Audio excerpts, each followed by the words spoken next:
Good morning, everyone, and welcome to an ambush stream, a follow-up stream to the Sunday stream. Stream from Sunday, if you can believe it. We were looking at the conference on world affairs. I keep wanting to say council on world affairs, conference on world affairs, and them discussing the war on DEI and how to oppose it or fight back or something or other. We started out with 4 attendees. We then had a 5th added at the last minute, and we just gotten through her statement. And we were essentially, I guess, having moved into question time because our lead speaker / moderator had started reading off questions from the audience. And it was starting to get interesting because who knows what they're going to say next. It was something else to listen to their opening gambits, each of them, educators or otherwise, try to dance around exactly what they meant when it came to what diversity means, them trading barbs at who had the more, I don't know, pure version of DEI philosophy between DEIB and JEDI and so on. It was something. It was something. And I'm always curious to see what people are going to say about the subject, since you never know what they're going to say next. And most often, I'm not looking at or listening to the same people more than once. So that's the opener. Otherwise, who's joining me for this ambush stream on a Wednesday morning?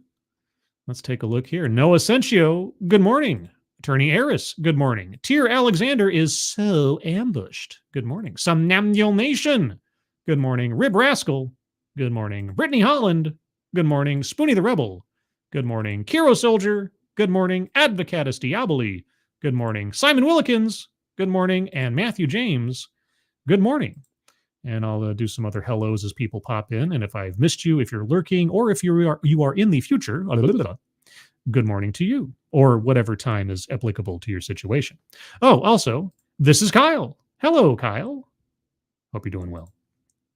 And also, before I forget, as I have done several times before, at the top of the chat box, you'll see a link to the Leukemia and Lymphoma Society donation page. If you can, please consider donating there. And if you can't, that's fine. But if you can, share that out on social media, that would be appreciated. Leukemia has hit my family, as it were, and it's something that I'm particularly sensitive to at this point, and have been for years for other reasons, but certainly now. So I appreciate your consideration on that. But otherwise, I won't do too much other preamble. If you're curious as to what was happening before this, well, part 1 is on my channel. You can watch that and find out what our speakers had to say on the subject ahead of time. But now, conceivably, we're deep into, I hope, question time from the audience, because at one point in the previous part, there was an audience member who raised his hand wanting some clarification on something one of our speakers had said.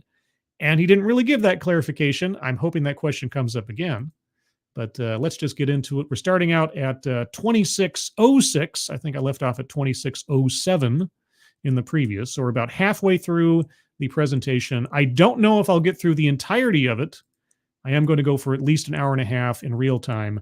We'll see where we're at that point. But, and before I even start, a pleasant surprise. Derek LaRue, good morning to you. And thank you, Derek, as always, for your continued support and generosity. Very much appreciated. Hope you're having a good day and hope you enjoy the show. All right, so let's continue with the Conference on World Affairs. We just ended with our 5th speaker's opening speech, I think, and we'll continue hopefully on with question time. Well, okay. Others of you, any kind of response to that? Let's keep this one brief because we have a lot more to get to. I love your shoe analogy, and there's also the salad analogy, just FYI. I've already forgotten what the shoe or salad analogies were, so I'm at a loss. I'll have to review my own copy previously to find out. Thank you, Matthew James, as well. Thank you for doing a part 2. Well, you're welcome, Matthew. Sometimes I do part 2s if something catches my interest particularly, or sometimes I just kind of leave it hanging if it doesn't. But in this case, we were just in the middle of getting to, hopefully, some interesting stuff, so hopefully it will be interesting. Either way, thank you, Matthew. And let's see. So if you order a salad and they plunk down a quarter head of iceberg lettuce, yeah, that's salad. But if you have one that's got arugula and cucumbers and sprouts and avocado, it's much more interesting. A head of iceberg lettuce does not a salad make. I don't know if you know that. Just putting down a head of iceberg lettuce does not make a salad. If you have a bowl of nothing but lettuce, I don't know if you can call that a salad. You have to have at least something else, sort of like stew, right? I can't just drop chicken pieces into a pot and call it a stew. I think that analogy fails. Maybe that's just me. And you don't have to like everything in it, but it makes it a more interesting experience. Okay, interesting does not necessarily indicate quality. You know, may you live in interesting times. Because we have quite a few questions here about whether or not the language of DEI is really the problem rather than helping people to understand better. I agree, because DEI advocates will constantly change their terminology, and yet the underlying mechanisms of what they mean and what they're trying to do always remain the same, right? It goes from DEI to DEBI or JEDI or DEIA or bridge, and yet we're always promoting racism somehow. You guys, do you have anything to say? Yeah, I think, you know, it's this question of do we operate in the world that we currently exist or the world that we want to see, right? Okay. And in the world that we exist in right now, there is, you know, systematic oppression of people of color, with people with disabilities, women. You know, folks may argue it's a class issue. Folks may argue it's a race issue. You're arguing it's a race issue. Almost entirely. You're arguing it's a race issue. And systemic. Okay, well then what is DEI? DEI is a system, programs and policies, and what does it primarily operate on the basis of? Discrimination, right? So how is it helping to solve the problem? Others may say it's a caste issue. There's so many Caste ways in which issue. you can look at this, but I think that Uh-huh. as an organizer, right, you know, I'm really big about naming the issue, naming the problem, making sure that we're able to create solutions for this. And so when we don't name DEI, you know, particularly in the world that we exist in now, we oftentimes overlook the issues that are glaring us in the face, right? Glaring us in the face during, okay, what are you talking about? Name an issue that DEI solves. That's one of those simple questions. Just like I've always wanted to talk to a DEI advocate and ask them, describe to me a non-diverse individual or a non-diverse job candidate. Okay, so name one issue, problem, whatever else, that DEI is the solution for. Right. I was on a panel yesterday, and people pointed out that there were no women on the panel. Right? No women on the panel, so it was a manel? Right. It's a question of how panels were organized. You know, there are things that we have to curate when it comes to our values and our. Wait, curate when it comes to our. So you would have put women on the panel just because they're women? Okay. Okay. Are you listening to yourself? Systemic what again? Our systems, and we're doing the work right now to overhaul that, because currently right now we don't exist in that reality where we value the diversibility of our human connection. What are you talking? We don't value the diversibility of our human connection. So everybody on that panel yesterday, as far as the time frame of this is concerned, that you were on, didn't value women just because they're women? You weren't aware of this at the time, or you ended up on that panel because I'm confused. Right. As we change the value of that, I think we can begin to understand and make that human connection.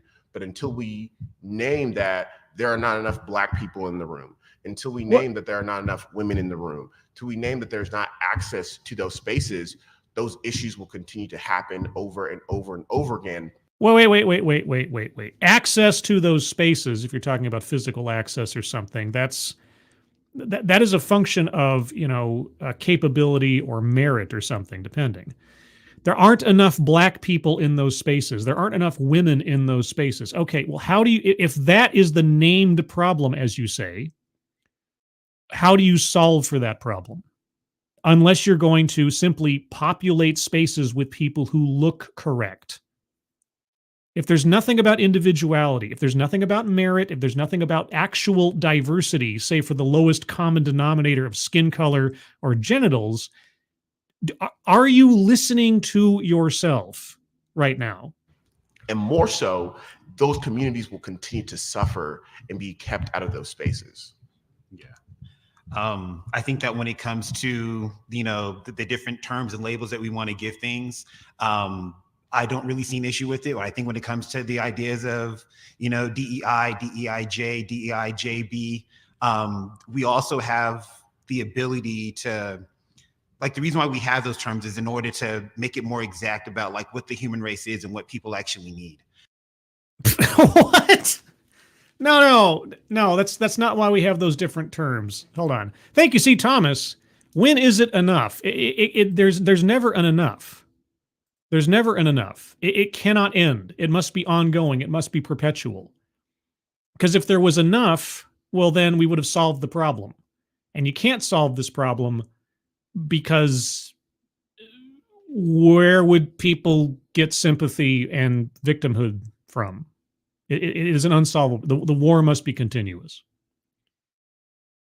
Now, we don't have those different terms because we're trying to be more exact. We're having those different terms because people keep trying to pad their resume with abstract concepts that they say that they are experts in. So if I'm a DEI advocate, but then I'm a DEIB advocate. You see, I'm not just your generic DEI advocate.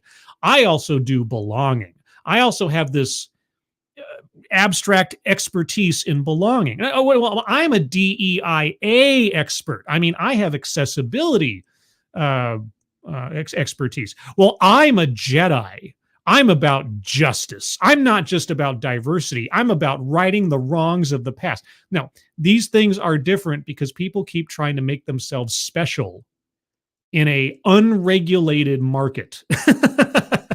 That's all it is. That's all it is. Right? Just like Bridge. Bridge is just the latest version of that. Oh, we're not just DEI. We're not just DEIB. We're not just DEIA. We're not just JEDI. We're Bridge. We've got belonging and inclusion and representation and diversity and the gap and equity all built into it. See, guys, we're much special, much more different, much more advanced. We have more letters. Okay, adding letters to DEI is just like somebody getting a PhD just to show off. That's all it is. We also have to understand that, again, looking at things historically, for a long time, there were only certain groups of people, on this continent, in this world, that people actually considered human. Oh, you want to, what groups are those? If I remember correctly, this was our speaker that did everything possible to dance around ever saying the term white people. But tell me. I mean, when we talk about the ideas of race and racism against folks, we also have to understand that, yes, we are all the same human race, but there are millions of people across this country that really believe that our skin color actually makes us different forms of humans. Yes, there are. There are. And what does DEI promote in that regard? Might I ask? And so being able to break it down into these ideas of diversity, equity, inclusion, justice, and belonging are sort of the different pillars that we should strive to meet and to think about in order to look at each other as more human. Because when we use that term human race, a lot of people look at that term, and if you were to close your eyes and think about it, we probably don't see in our mind, one of almost every sort of race that is out there. We probably tend to think of white folks as just being human. That is the default setting. And you're going to increase seeing people as human by continually delineating them along lines of skin colors. And also determining and already knowing what people think based on their skin color or what, responsibility they possess. And so when we are able to sort of use these terms to be more specific, it allows people an easier way to kind of get access into what we're trying to do and what the ultimate goal is, which is to be able to see every one of us in this room, every one of us in this country as being whole and not just sort of blending into sort of, what the mainstream is, or what we think of as the norm is. I don't know if, again, I'll just keep saying, I don't know if you've been listening to yourself and your fellow panelists. There is no specificity to diversity. Just saying it, the way that it's used. It's kept ambiguous, it's kept abstract until you actually listen to what is actually being done. Inclusion, equity, justice, belonging, in these contexts, they don't mean much except nice sounding words to cover up a very, very rotten premise. And so, I think it's important that we continue to use these terms and that we continue to be as more specific as we possibly can, because I think it helps people learn, and I think it gives people sort of like these targeted steps that we can get to in order to look at the goal, which is to look at us all as humans. And unfortunately, we still aren't there yet. We still have soccer players that, when they mess up in a game, you have people in the crowd that are giving them monkey signs and chanting monkey at them, or calling them apes or gorillas. And, that is as far from human as we can possibly get. I obviously missed that news story, I suppose. Thank you, C. Thomas. If I collect all the DEI variants, will I be able to summon something like it was the Dragon Balls? Maybe. It might be sort of like Mission Impossible, where everybody has their very specific skill set that serves the team on the whole. Like in the Mission Impossible TV show, you had Max Hart, who was like the combat and explosives guy, and then you had Nicholas Black, who was like the disguise and impersonation guy, and then you had Grant Collier, who was sort of like the hacker techno guy, and then of course you had Shannon Reed, I think it was at one point. I forget if they changed the character, but she was like, she was the honeypot, right? You have to have a honeypot. Everybody serves their purpose. So you have a DEI expert, you have a D&I expert, you have a DEB. That's all, folks. EIEIO. Yeah, everybody has their. I don't know.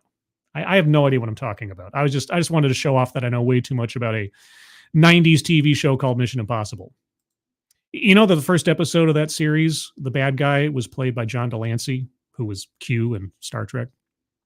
Yeah. Anyway.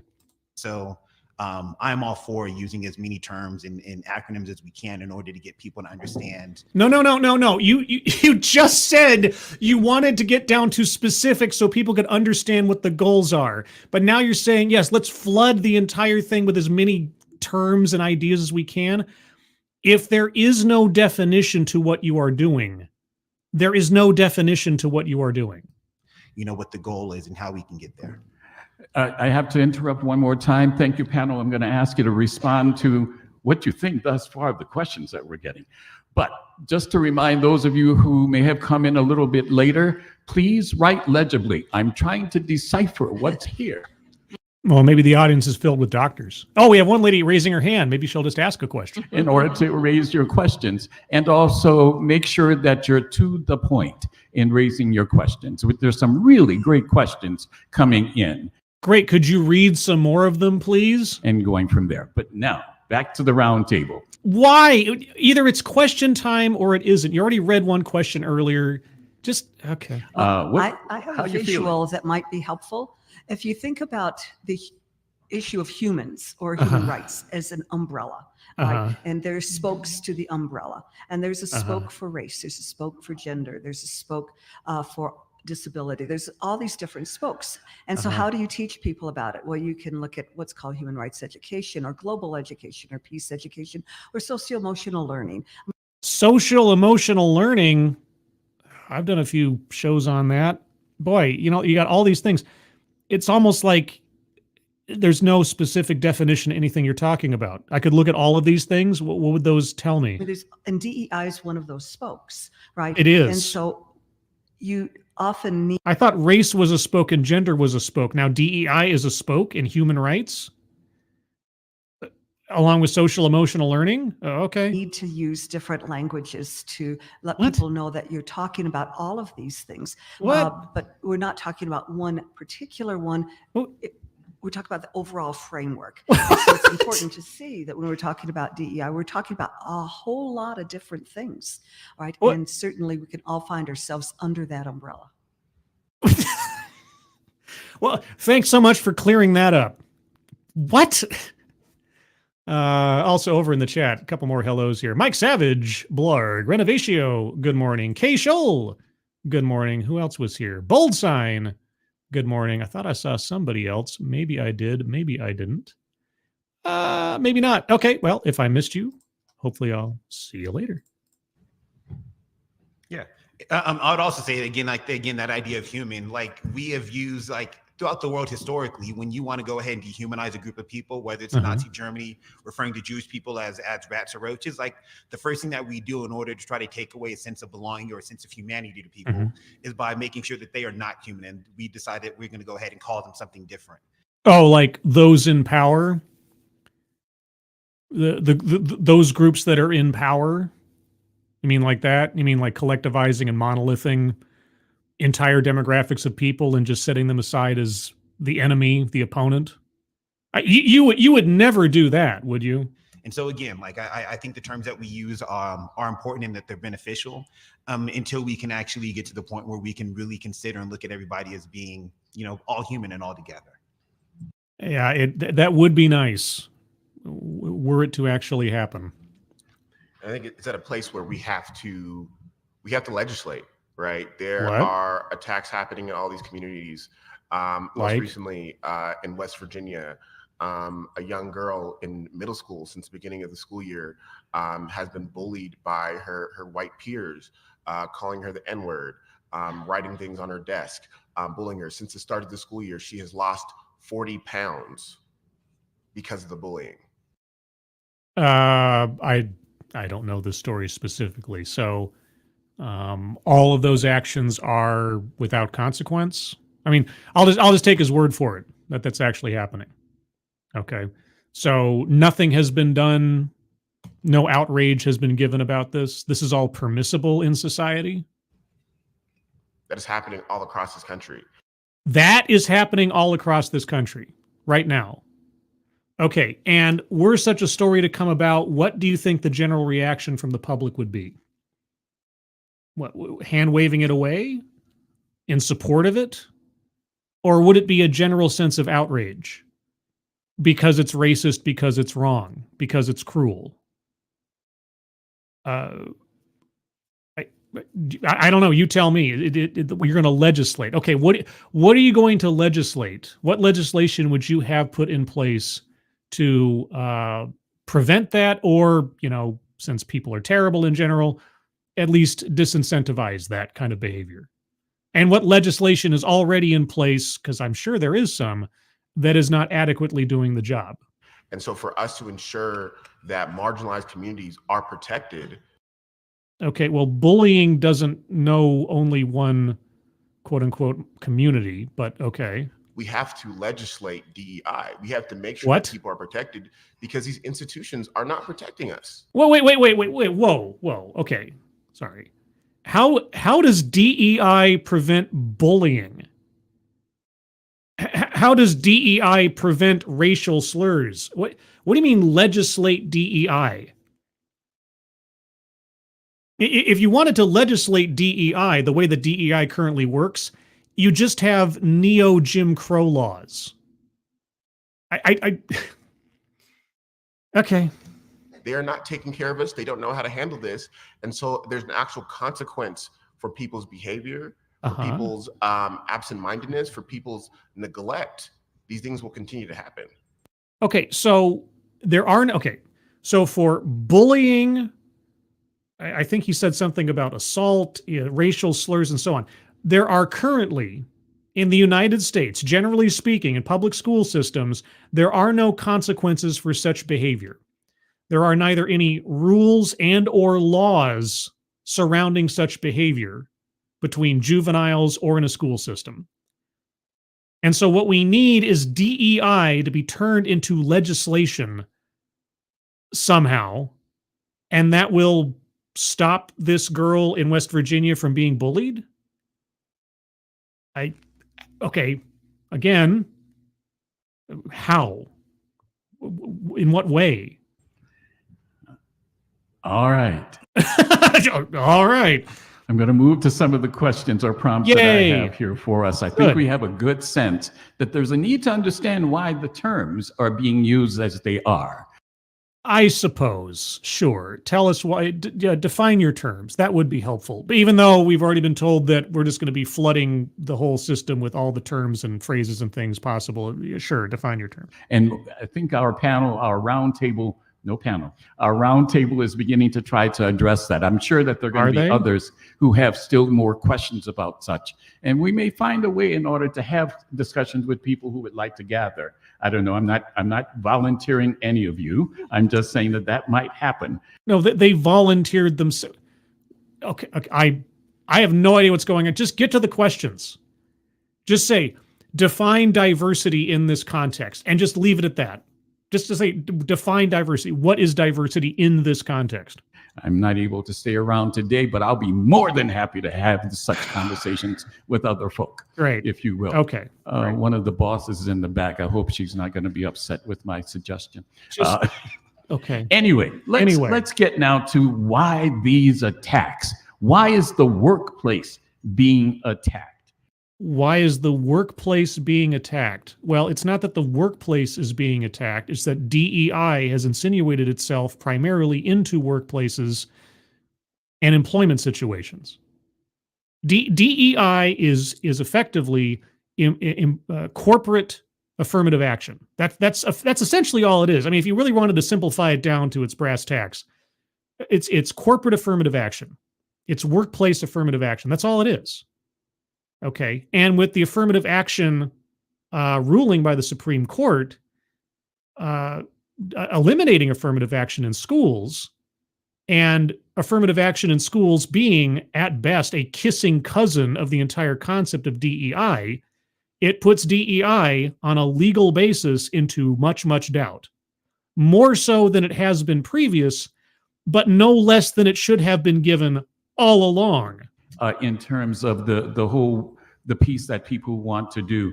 What are your thoughts about the fact, especially after there was such a commitment from so many organizations after George Floyd's murder? Yeah, there wasn't there? It's almost as if they used that as an excuse to push the agenda because it serviced the whole ESG scores that BlackRock and Vanguard and other organizations were using to rate which companies they'd give money to. I'm sure it was all just a coincidence. That there was many workplaces were interested in finding ways of addressing the problem. But now we've seen, as one person is asking here, is it within the last year or two that we've seen a retraction from that? Yes, we have. Because a lot of companies during the pandemic bet way too high on the situations taking place during the pandemic on lasting.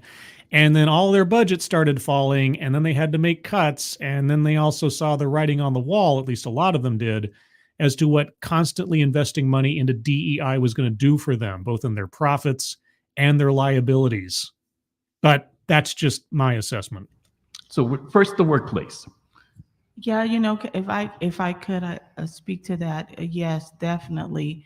So in 2019, when my niece and I began the Museum for Black Girls. Your second plug of your project, It was a concept that we wanted to motivate, elevate, and educate people on the achievements, and because we felt like it hadn't been highlighted enough. It hadn't been highlighted enough. We have an entire month dedicated to Black history. I don't know if you know that. And at that particular time, yes, everyone was eager to learn. Everyone was eager to help. And I believe that visual that we saw of George Floyd moved everyone that was human. Well, yes, in the initial analysis, people's reaction to the situation in that video was pretty, yeah. I mean, you had people on every sides of whatever political spectrum, for the most part, going like, that looks really bad. That looks terrible. What just happened there? Of course, analysis over time of the circumstances and situation, once we got all the facts in and the testimony and everything else, and but that's a whole other can of worms. Either way, yes, there was a visceral reaction by a lot of people And a lot of people used that sentiment to push an unrelated agenda. What does DEI have to do with George Floyd? What would DEI have done to affect the situation that George Floyd put himself in that day? Who had a heart, who had a mind for justice, and said that if this was my son, if this was my brother, if I would have put him into rehab months ago. Oh, sorry. this was my husband, how horrible was that? And so we became very sensitive. And yes, I do believe that and so there was this huge push. Oh, okay, let's look at all these injustice. Let's look at all of these things that have absolutely nothing to do with this huge news event. That are happening in our society, workplace and socially everywhere. It was very, very, very intense, and the focus was there. And I do believe that it has declined. He asked you why? Why has it declined Since then. Why? But it's just like you were saying, we have to keep putting this in the forefront and allowing people to see that these things that wasn't an isolated incident. It wasn't? It happens all the time. It happens all the time. Somebody ODs on fentanyl and dies. Well, I'll give you that. That does happen all the time, unfortunately. And so I think that will, but it has definitely declined. Why do you think it's declined? Why do you think there has been the decline? It has definitely. Why? Declined. Would you all keep the round table going while I try to decipher a lot of these wonderful questions from Oh my gosh, dude, seriously. our audience here? Okay. I think that when it comes to a lot of what we saw in the aftermath of the murder of George Floyd was sort of like the knee-jerk reaction to a lot of companies. Yes. Falling into, social pressure, which pressure does work from society. Like, we should continue to do it. I mean, protesting is like literally in the First Amendment of the Constitution, and we should exercise that right whenever we need to, because it is a way of getting certain things done.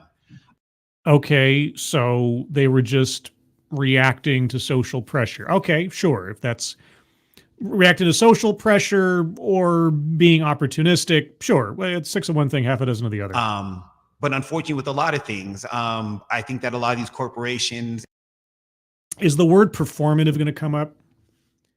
I'm setting my psychic marker right now, but before I get to there, Keeverdam, thank you so much for the hiya, Dogcat Fox. Oh, Dogcat Fox.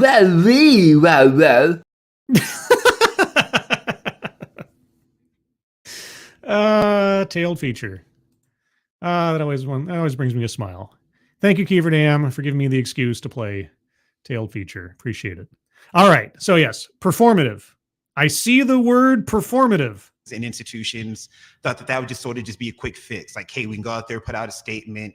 We can go out there and hire some Black and brown people, some women, LGBTQ plus people that might have, mental or physical, cognitive abilities.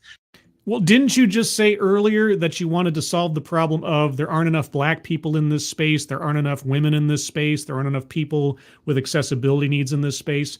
And then the corporations went and effectively did exactly what you wanted. But that doesn't satisfy you?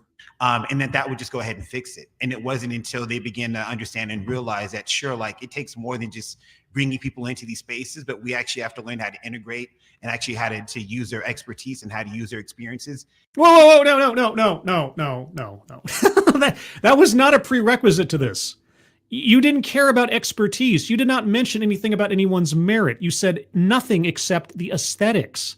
Oh, but now that they've done actually what you asked for, they literally fulfilled your demand, but it's not enough, as people in the chat have been saying. It's not enough. Oh, no, you brought them in, right, but you didn't use them correctly.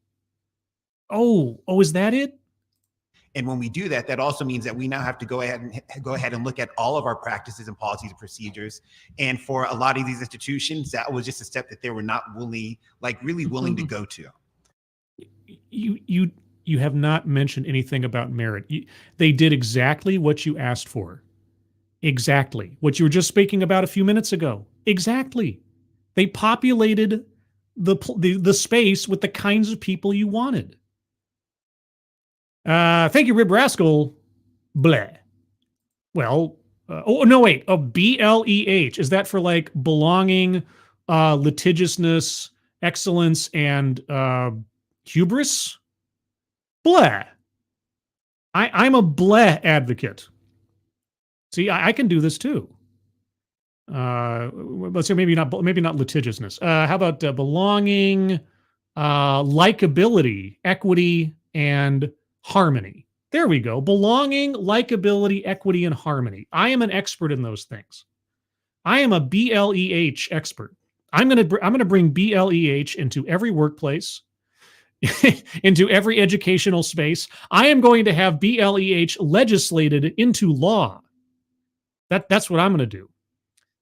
Belonging, likability, equity, and harmony. See, now I can hang out a shingle and start my own business. I can give Bridge a run for its money.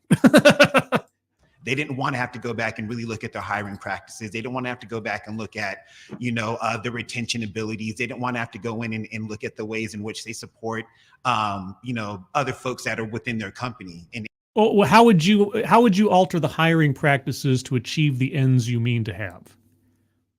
I mean, when you said there aren't enough black people in this space, there aren't enough women in this space, what would you do to the hiring practices to solve for the problem that you have cited? And change the way that they did things. They thought just bringing them in would be good enough. And after a year or two, they've, unfortunately just kind of gotten sick and tired of it. And as humans, like we do that all the time. What? It is the reason why that in every November, December, every single gym in America gives you one of those great rates for January 1st. Hey, January 1st, you can sign up for $10 a month or no money down. Go out there and get your New Year's body back. What? And sure, in January and February, tons of people go to the gym and go and hang out. And by the time we get to, St. Patrick's Day, the gym is back to the way that it is. And that's because of New Year's resolutions, right? So yeah, they took advantage of human nature. And how is DEI not doing that in its press and its propaganda? In saying this is to level the playing field. This is to right the wrongs of the past. Diversity, equity, and inclusion. You're not against equity, are you? You're not against inclusion or belonging, are you? I mean, leaning on people's general good nature and their sense of themselves being good people in order to get towards an end that you desire that might be mildly questionable, both legally and ethically. No. DEI does nothing about leveraging human nature towards its goals at all. Because people want to go to the gym and feel good about themselves and think that they're doing something, but we don't want to actually sustain it because it's more than just getting to the gym and lifting some weights or hopping on that elliptical or that cardio. Actually, it is as simple as that. You just have to keep at it is all. But it's also not having to go back home and learning how to eat right. And what steps are you going to take when you are not at the gym? And are you going to get enough sleep? And are you going to drink enough water? And when it comes to all those things, people, naturally begin to fall back into their own habits. And not everyone. I mean, if you have enough willpower and enough dedication, you can make major changes. I have a regular daily exercise routine now that I didn't have. I should have been doing it during the course of the entire pandemic, during the lockdown, right? When I got nothing else to do. If I'd been doing that the whole time and established those habits, man, I'd be a lot better off than I am now. But hey, I'm in pretty good shape. I stay fit. I do my lifts and my little jogs and my stretches and my sit-ups and all that stuff. But it requires willpower, it requires dedication and focus. It's true. What does any of this have to do with selling me DEI? Into their own things that make them comfortable. And these institutions and these corporations are no different. Okay, well, here's the thing. Give me a corporation that has worked out at the gym, i.e. they've been doing DEI this entire time, and have they gotten gains? Have they gotten demonstrable gains? One of the things that keeps somebody going when they change their workout plan or their eating plan or something else is seeing results, right? You see the fruits of your efforts. Okay, how has DEI benefited a company in the long term? Seriously, draw a line directly from the initiation of a DEI policy to the bottom line, to corporate profits. Draw that line. If you can draw that line without any deviations, without having to take anything else into account, well, then you might have an argument. And if you did, DEI wouldn't have a whole lot of opponents, would it? Because you could prove it. You could show the gains. You could see the muscles being built up. You could see the weight being lost. But somehow they keep cutting the budgets to DEI stuff, and they're divesting their DEI commitments. Why? That was kind of goes back into the idea of what Wisdom was talking about when it comes to legislation. And that's part of the reason why legislation is important, because what it does is it holds these institutions and corporations accountable for their actions. You mean like Title VII? What law would you pass? What law would you craft around the concept of DEI to hold companies accountable? And without, legislation, we probably would have made much of the progress that we've made so far. I mean, DEI, the practice has been started, back in the mid to late 60s. Now, when we walk into a building, we see, ramps along with steps, and that is just a part of what we've grown up with now. But that doesn't happen without legislation. DEI is not primarily about accessibility for disabled people. Ramps into buildings is not an effect of DEI. You're trying to bring that in to bolster the morality and the righteousness of your cause, but that doesn't belong. Diversity, equity, and inclusion is primarily about race and gender. This is why keeping adding, letters and things to it, you can try to still build yourself up as though you're more important than you actually are, to bring in other issues and things so you don't have to try to explain as much the core issues. No, I'm sorry. It doesn't work. It doesn't work. Accessibility for someone who has special needs is far, far afield than populating your workspaces with people who look a particular way. You don't get to make that move, I'm afraid. Right. Historically, I was fascinated to find that DEI is really a very old thing, and that Andrew Carnegie started it back in the early 1900s at the Andrew Carnegie. Wow, Andrew Carnegie, progressive prophet. I had no idea. steel mills in Pittsburgh because he felt that the workers, they needed education, their wives and their children, and they supported everybody going to school. Everybody going to school, not delineating on the basis of their race or gender. And education was seen to be an equalizer. Yes, education is an equalizer For society. Yeah. So George Floyd was a hot button moment. Andrew Carnegie was a hot button moment. Andrew Carnegie was a hot button moment. Really, Andrew Carnegie. I'll admit I've never heard Andrew Carnegie brought up in a DEI discussion before. That's a new one. 1960s in the civil rights movement was a hot button moment. You don't say. The civil rights movement. And what did the civil rights movement result in? Let's talk about Title VII. Can we talk about Title VII in relation to what you guys are pushing here? Just for a minute, along with Title VI. Okay, as also pertains to the 14th Amendment. Can we talk about those things? You bring up the civil rights movement and you're talking about populating spaces on the basis of skin color and gender. Are you listening to yourselves? And so during the 60s, we had inclusive education when we were so excited to learn about one another and to find our bridges. Bridges. Now we're seeing that DEI is often being banned, and seen as a dirty word. And books. Why? Why is that? What is the argument from the other side? What is the argument from the other side? What is the opposing viewpoint? And what is your response to it? Come on, guys. You're all educated individuals. Come on. And seen as a dirty word. And books are being banned and information is being. No, books are being curated out of school systems that contain inappropriate content for children. They're not being banned. You can go buy those books. You can go on Amazon right now and find all the books that are being curated out of certain school districts and buy them. They're not being banned. There's a difference between curation and banning. I don't know. I don't know what to tell you. Okay. Adult magazines are curated out of school systems, but they are not banned. This banning thing. There was a whole TED Excellence a few months ago. Big ban on campus. I remember the thumbnail. Big ban on campus. This talk might be banned or something. It doesn't work. It doesn't work. Limited, especially to young people. And Yeah. I think this is a real Why? concern. We're not teaching human rights education in that we're the same in any form, really nationally. We're not teaching human rights education in any form nationally. So what we are seeing is that workers are going in and they're discriminating and they're creating What? policies that are biased.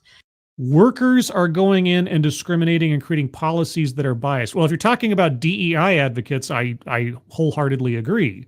But what are you talking about? And so because of this, they were getting hit with lawsuits. The lawsuits mattered. It motivated the organizations to do something. Like what lawsuits? What happened, because schools aren't teaching this, they started contracting out with these DEI organizations to come in and do training. Yeah. And they're all over the board with what they provide. And the costs are all over the board. Yeah, because there is no regulation. It's not like DEI has a certification process that is seen as the gold standard. Right? Because it can be anything. Because DEI is not about actually achieving an end. It's about checking off a box to please the ESG score. You're almost on the cusp of a revelation. Just take 2 more steps forward and you might see how ridiculous the whole thing is. Come on, you're right there. And the data is not conclusive because they're collecting data in different kinds of ways, so that when people say, well, prove to me that DEI works. Yeah. Well, yeah. We could, Yeah. but we aren't able to pull that kind of data up.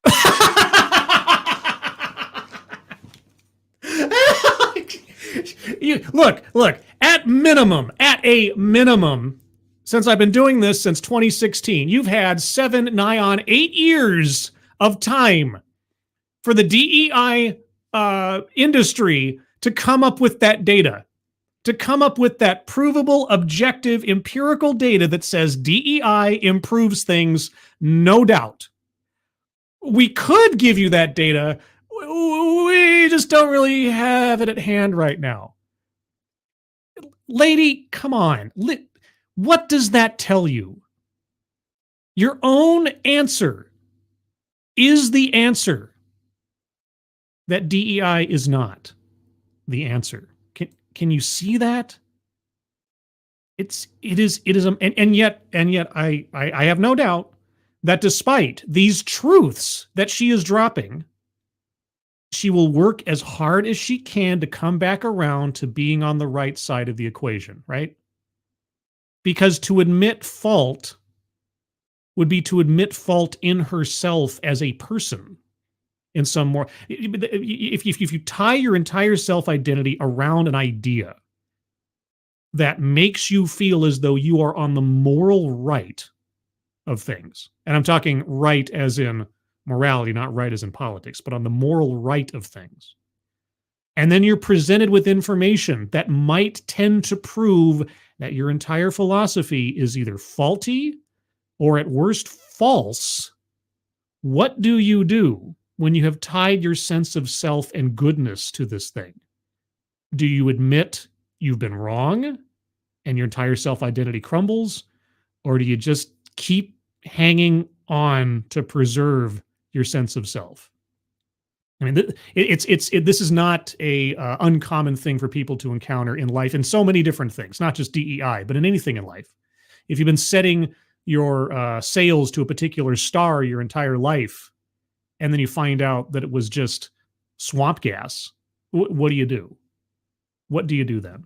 She's right there. She's right at the edge of understanding how ridiculous this entire thing is. Costs are all over the board, and the data is not conclusive because they're collecting data in different kinds of ways, so that when people say, well, prove to me that DEI works. Well, we could, but we aren't able to pull that kind of data up because of the methodologies and the strategies that the workplaces are being provided. It almost sounds like a dog ate my homework story, doesn't it? So I think it's really important to look at George Floyd as one of those historical moments. It is a historical moment, for better or for worse. It was a historical moment. What does that have to do with justifying DEI? That gives us an opportunity to say, how are we going to do things better? Yes. No, again, she just did it again. Yes, George Floyd was used by opportunists to push an agenda. It's not about the man's life, good, bad, or otherwise. It's not about the tragedy. It's about using it as an opportunity. Listen to what you are saying. You're speaking the truth right now. You just can't seem to get there. Because we certainly have the knowledge and power and ability to do that. Yeah, I think from a business perspective, I don't think they were just only sick and tired of it. I think it was no longer profitable because the no. Hold on. Sorry, I know. A, I have to keep pausing for YouTube. B, our speakers keep saying very interesting things. When was it ever profitable? And if it was profitable, why did it stop being profitable? These would be very important pieces of information to have. So it stopped being profitable. That implies that it ever was. When was it? And why did it become not? In the theory that is being proposed here. Perspective, I don't think they were just only sick and tired of it. I think it was no longer profitable because the way in which they approached D.E.I. was it wasn't preventative, it was performative. Oh! Did I call it? I called it. I did. And so I get to do that.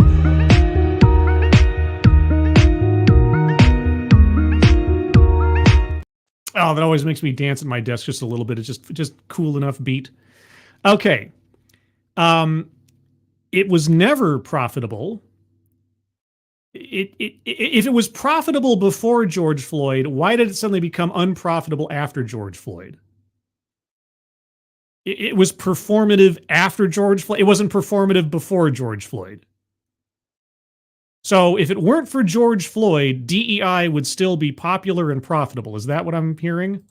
Right. The idea of we can place certain Black TV shows or Black movies, or we're going to donate to organizations and give them pennies on the dime instead of actually really engaging in terms of what we can actually give to support these communities. What do they deserve? I guess that's the question. What, as has been asked in the chat several times now, what would be enough? You have demanded that certain demographics be given opportunities above and beyond other people to try to right the wrongs of the past, right? In order to even the playing field, that marginalized is no longer marginalized and so on. Okay, so these companies, they bend over backwards to make the the moral move, right? The virtuous move, or perhaps more cynically, the ESG move, to put up people on the basis of what they look like, to fund projects on the basis of what the people running those projects look like, and so on and so on. And you're not happy with it because it's performative. Well, here's the thing. If the ultimate result is the same, whether the motivation was to your liking, then what is the complaint? How could a company donate money in a way that you would believe their sincerity, I guess is my question. And if the money comes to you, whether it was sincerely given or cynically given, what is the complaint? Thank you, Keeverdam, again. I've said this before. Tony Timpa was treated worse by the cops than George Floyd was. Why doesn't his story get more attention? I wonder. One can only wonder. One can only wonder. I mean, you want to talk about systemic discrimination. Right? Let's not even get started with the news media or the outrage machines out there. Pardon me. It only makes sense if it makes no sense. I think in those moments in time, there was a collective consciousness, because it wasn't just George Floyd. It was Ahmaud Arbery. It was Breonna Taylor. It was countless others that were happening throughout that summer, where collectively we were having a consciousness of like, hey, we have to do something. Tony Timpa. In the midst of a global pandemic, people were outside protesting. Yeah, against all other rules, and somehow protests were not seen as mass spreader events or something. Remember that? Remember the altering standards of what was permissible in society at that time?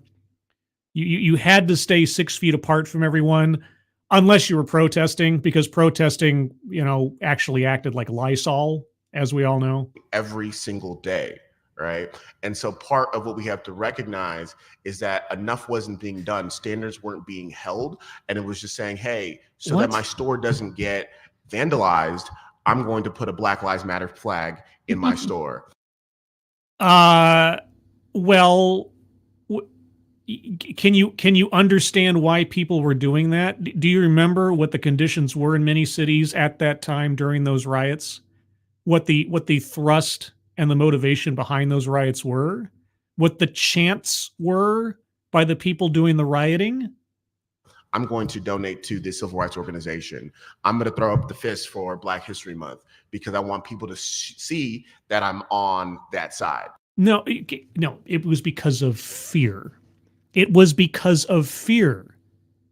People were doing that out of fear of either being called racist, or being called a bad word, or having their business badly affected, and on and on and on. It was out of fear, because the mob ruled the day in 2020. I don't know if you remember this.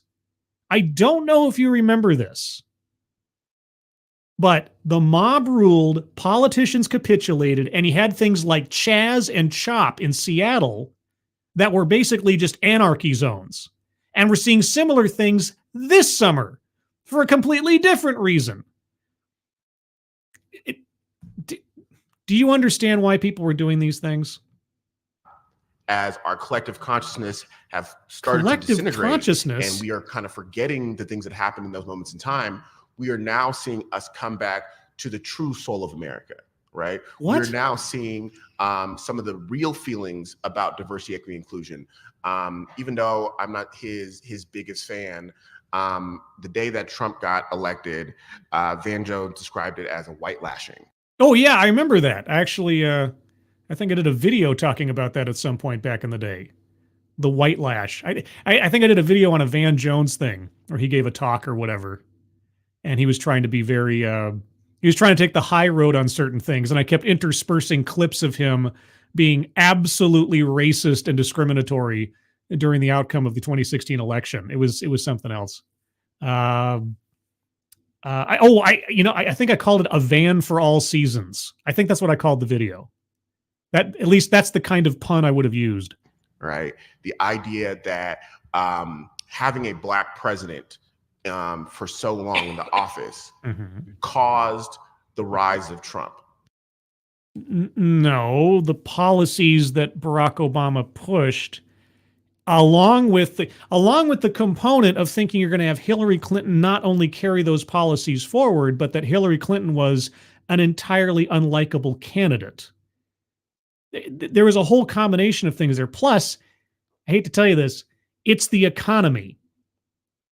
You want to look at why a lot of people voted for Trump. It was for economic reasons, more so than anything else, is that people were seeing less and less of their paycheck coming in over the term of Obama. Now, whether or not that was Obama's fault, quote unquote, just the temper of how America works. If things are going badly, you look straight to the top. The buck stops there. But okay, obviously, most of the country voting for and reelecting a non-white person into the White House suddenly made them all then racist after the fact, and that's why Trump got elected. This need to swing back to the quote-unquote true soul of America. The quote-unquote true soul of America. What do you mean by that? I think I know what you mean by that. I want to know what you mean by that. And so I think what we're going to continue seeing is this white lashing, these people who are wanting to come out and say how they really feel about diversity, equity, inclusion. No. Okay, here's the thing. A white lash. Okay. I don't know what else to say. I don't know what else to say. Hillary Clinton is white. Hillary Clinton is white. If Hillary Clinton won the election, how would it have been any less a white lash? What are you talking about? How they really feel about wokeness. We've seen this in Florida, right? All across the state, you know, the ban on diversity, the ban on African American studies or AP African American studies. The ban on, all of these things are going to continue happening. You mean those schools that decided to shut down their AP African American Studies classes because they weren't sure if they violated the law? Yeah, no, I'll grant you. The law down there, or the law that we looked at, I think, in the last stream, if it is worded as ambiguously as it seemed, if that is so, and I'm not a legal expert and I haven't read every piece of legislation, but if that is so, yeah, that is a failure of the state legislature and the legislators therein. Because you can't have a law that just says, thou shalt not use the word diversity or you're in violation of the law.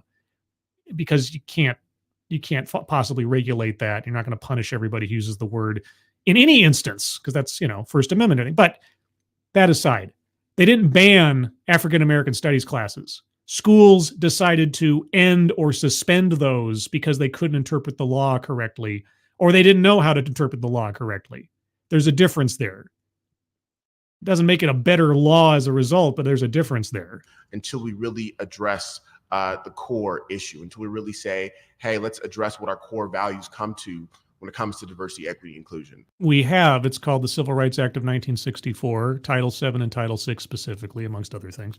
I don't know if you've read those things, but those are our core values. How does DEI align with Title VII and Title VI, might I ask? And so part of what's going to continue happening at the business table is that if we don't think about preventative practices when it comes to our hiring, when it comes to the way in which we deal with different employees, when it comes to the way in which we invest, right? Again, back to the Civil Rights Act of 1964, the Americans with Disabilities Act. Some of these things have been addressed already in law. I don't know if you know that. Talking about profits, right? Yeah. We have to really think about our values about profits over people, because right now that's where we're at. Well, profits benefit people. If you have a business that dumps $100 million into a DEI policy that brings in no return on investment, what do you think that happens to the fortunes of the business, and from there, the fortunes of the employees of that company? Either DEI has a notable and obvious return on investment, or it doesn't. We believe more if it's profitable, we're leaning into that. If it's about people, we're leaning out of that. If there is no return on investment, then DEI makes no sense. I don't know what you mean. If it's about people, we don't lean into that. If it's about profit, we do.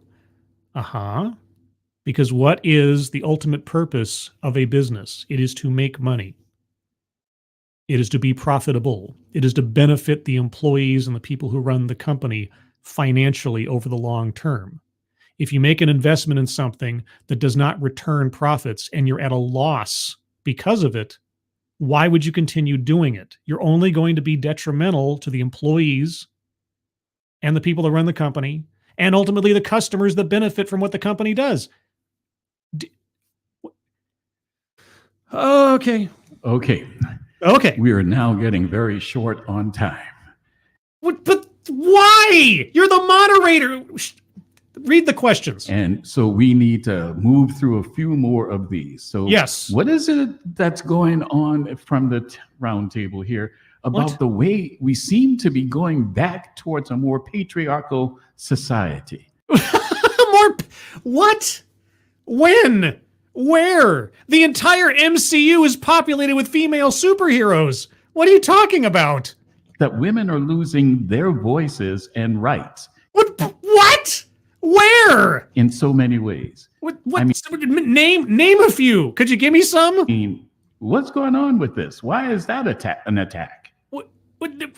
Okay. Oh, okay.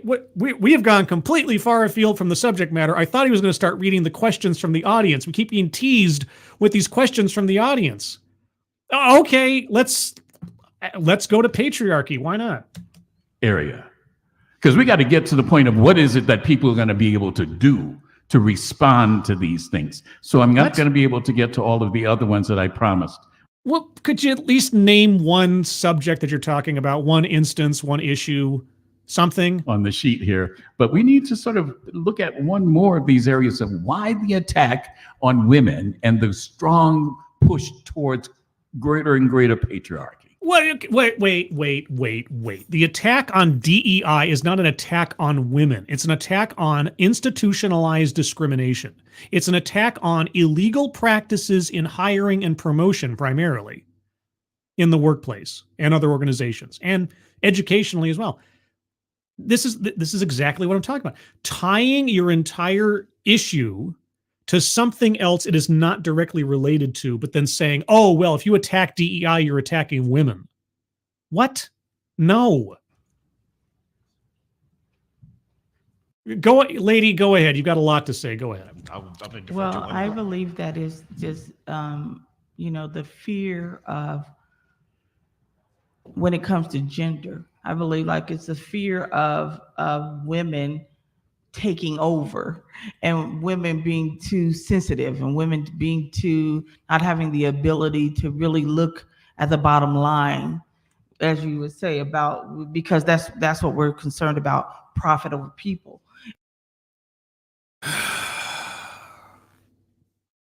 Hillary Clinton won the popular vote in 2016.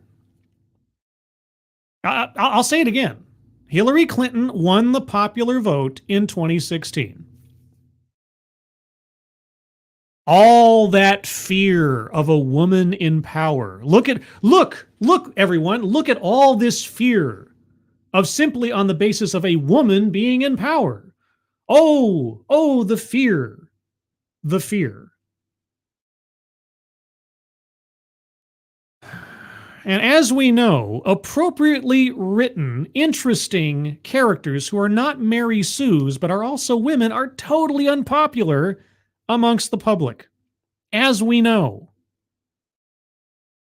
There's no fear of women being in power.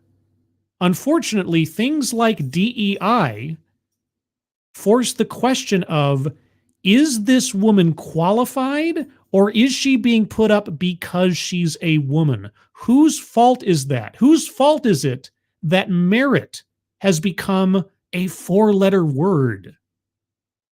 Yeah, abstractly speaking, not literally speaking. And women have a tendency to look at all the soft things. Oh. And men don't feel like that they have the ability to look at the harder things. What does make a business profitable? A successfully marketed product to a desirous consumer base. And, I always say you really cannot make these decisions unless you've been the person that has walked a mile at least in those shoes. What? And unfortunately, I just think that fear that women taking over will just create this world that's not realistic. So you want a matriarchy. So I can't do anything if I haven't walked a mile in that person's shoes. And I can't walk a mile in that person's shoes because I'm a man and not a woman. But if you put a woman in charge, suddenly a woman's going to know how to walk a mile in a man's shoes, and that's better? Or so? I'm trying, guys. I'm really trying. Especially when it comes to business.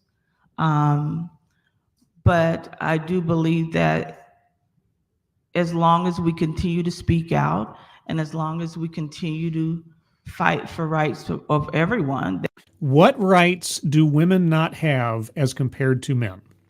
That we will achieve these no matter what the thoughts are in terms of what a woman can do versus what a man can do. Hillary Clinton won the popular vote in the 2016 election. There are women on the Supreme Court of the United States. If your only concern is women being able to achieve positions of authority, well, I've got news for you. They have and they do. So what exactly is your complaint again? I think the attack on women is horrific. What attack on women? What are you talking about? You know, it is oppressive that we're talking about healthcare. We're talking about reproductive rights. We're talking about. No, we're not talking about reproductive rights. We're talking about DEI. But okay, let's talk about reproductive rights. It is a state-by-state decision. And if you can believe it, there are women who are against abortion. I don't know if you know this. Are their voices not counted because they don't agree with you? Good gravy. About economic equity. We're talking about who takes care of the children in the home. Who takes care of the children in the home? Predominantly women. Why is that exactly? We're talking about power dynamics. Yeah, we are talking about power dynamics. That seems to be the driving force behind most of this. But, and what does any of this have to do with DEI, and or how is DEI going to resolve it? In government, we're talking about a whole series of things, and that women are objectified as young people are objectified as. Oh yeah, of course, men are never objectified. It never happens that a man is objectified by a woman. No, that never happens. And of course, women can't achieve any kind of political power at all. But, setting aside, the 2018 midterms where so many women took positions of political power that it was such a story and everything. No, but no, it just doesn't matter. None of that matters, guys. Nothing has occurred. Nothing has changed. The basic aesthetic outcomes that are being demanded here haven't actually happened at this point. We're talking about Black people as if they are objects, like homeless people as if they are objects. Sorry, who's been talking about Black people as though they were objects? Who is saying we need to fill this room with more Black people? Who's been just...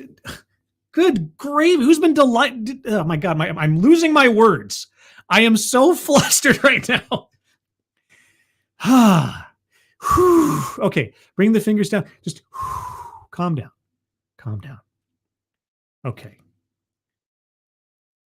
In this exchange, there are a group of people, a actual group of people, not a demographic, who have been tokenizing entire demographics simply on the basis of one aesthetic quality. I wonder what group that is. Could it be this roundtable? I swear, this lady is 3 steps away from having an amazingly self-destructive epiphany. If she would just listen to herself. We're moving into an objectification that allows autocracy to take over. And I think that we have to speak out in great form against these kinds of oppression. And I think that rights education and instructing young people to be critical thinkers is absolutely important. I agree. Instructing children to be critical thinkers. But just because the word critical is in critical thinking doesn't make critical race theory thus good. And so denying them access to information, we don't have to like everything we read, but we have to think about what we're reading.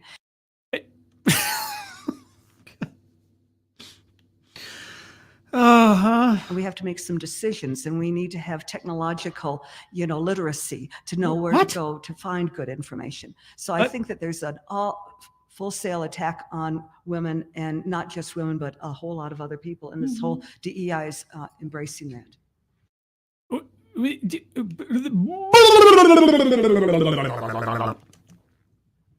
We have 18 minutes, and we have to get to what are we going to do to respond? What's being done to respond? Okay, well, now I guess we get to the meat of the matter. I got about 15 minutes before my sort of self-imposed deadline, so go ahead. And so the question that I've formed for us here. What, are you going to read the questions from the audience? Are you going to read all these questions from the audience? Y'all, I'm not trying to not respond to your questions, but... Are you sure about that? Because apparently you've been getting so many questions and people in the audience have been raising their hands to ask something and you've ignored them and you keep going back to your own list. Okay, go ahead. We wanted to get to what this panel was dedicated to. So In the communities that you are associated with, what are some actions that are being talked about for legal action? Okay, or good. community action? Yeah, as we know, there are many lawsuits that are in place right now, just around all the attacks on a DEI, because we have to be able to fight in the courtroom. But Yeah, what why? I'm more concerned about right now, personally, is some of the grassroots efforts that are happening, right? Okay, and just for everybody's reference, DEI policies are being attacked, quote unquote, by several groups that are suing or putting lawsuits up against companies and organizations that promote DEI or associated practices as being either illegal or unconstitutional or violating Title VII, depending on the circumstances. Now, these lawsuits have been, in some instances, successful. There was a lawsuit against a law firm. I just remember something Forrester. I did a whole video on it, a scripted video on it, not last year or something, but I forget it.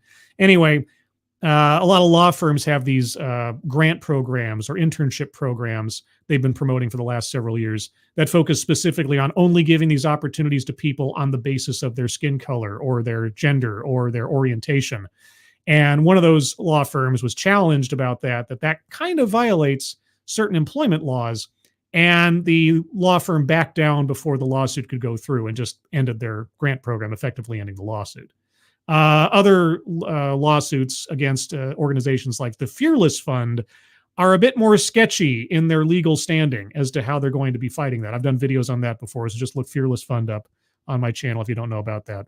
But yeah, so there are a lot of lawsuits being put out there. Now that affirmative action has fallen by the wayside, now that the Supreme Court has actually said in no uncertain terms that an argument for diversity does not give you a pass on being discriminatory in the workplace by extension from the affirmative action decision, now it's becoming easier to find legal footing to oppose DEI and similar practices. So that's what I think about when I hear about lawsuits and DEI.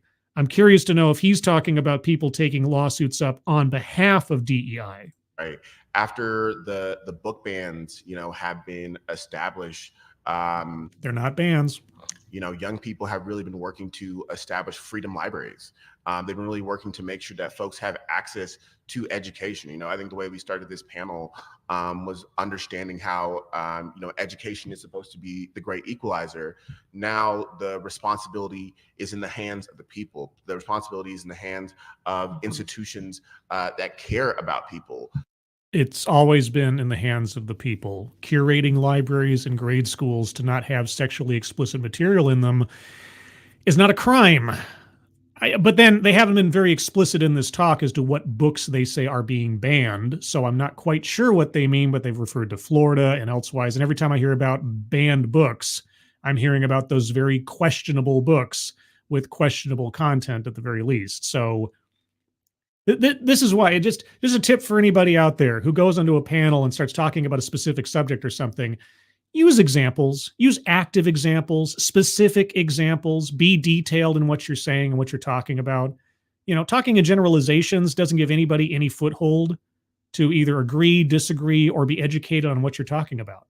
So give a specific instance. And if you use an anecdote or a story or something, and you give details, but you don't say, who it was or when it happened or anything else. This girl was bullied in West Virginia, this, that, and the other.